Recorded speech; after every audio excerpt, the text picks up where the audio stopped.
Lord our God, we proclaim your majesty in many and varied ways.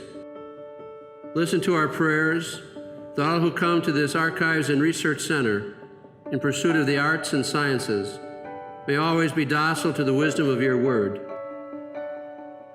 Grant that, imbued with true learning, they will strive to create a more civilized world. We ask this through Christ our Lord. Amen. Jesuit history is fascinating. It's as diverse as the Jesuits themselves. You find Jesuits researching the sciences, you find Jesuits researching the humanities, the arts. Between 15 and 20,000 names of Jesuits who will have their records stored in the collections. They're not simply boxes or names in a spreadsheet or names in a database. They're men who lived real lives with real connections to people.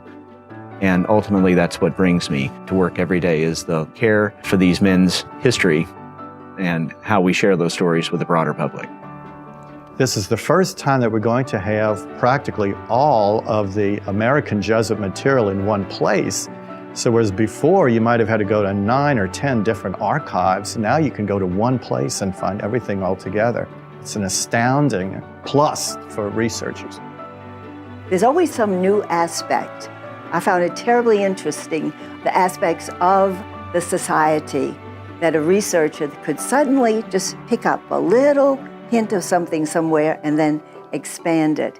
The Jesuits, whatever else you say about them, they were obsessive record keepers. There's all sorts of wonderful stuff here. This is a magnificent enterprise, and the American Jesuit provincials need to be congratulated for pulling it off. We can think of archives simply as a collection of dusty documents and wonder why we should even bother.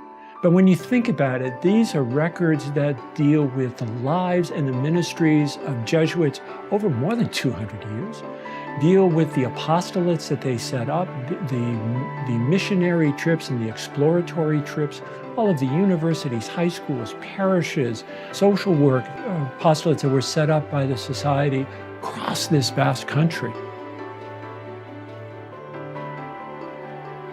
Remember Pierre de Smet. He was a Jesuit who lived and worked among the Indians in the West, gained their trust so deeply that when the federal government asked for a representative from their tribes, they sent de Smet. This is one of Father de Smet's personal maps. Some are just simple sketches like this one, but some he added color to as well to denote settlements, monuments, rivers, forests. These maps represent some of the earliest exploration into the Pacific Northwest, and we're very happy to have some of those maps reproduced on our windows here. De Smet, of course, is one of the great sources for the enculturation of Indians, struggling to help them keep their culture and at the same time defending them against the encroachments of American culture. We need his story.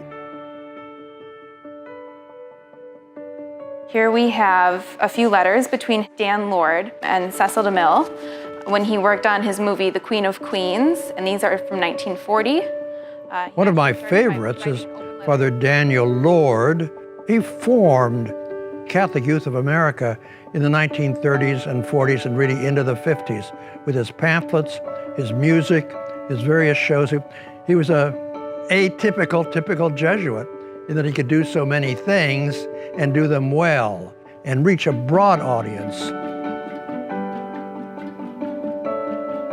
I fell in love with the Jesuits in undergrad, and I took a class on Jesuit history and have been interested in studying it ever since.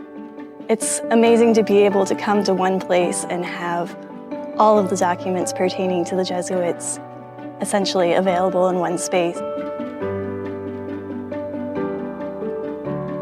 I mean, you can't read a man's correspondence, look at his homilies and his photographs, and not feel that you're acquainted.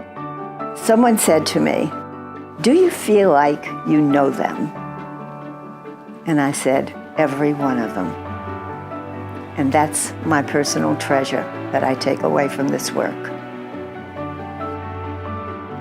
You could think of it as like a tremendous diamond mine that is full of all kinds of treasures that we barely know about. I'm just very excited about all the things that we will find out about individuals' lives and about the lives of the provinces and of the society in the United States. Already people have contributed so much to making this a possibility. We want to thank those who have been benefactors to this point. You have done an extraordinary grace for us in the Society of Jesus.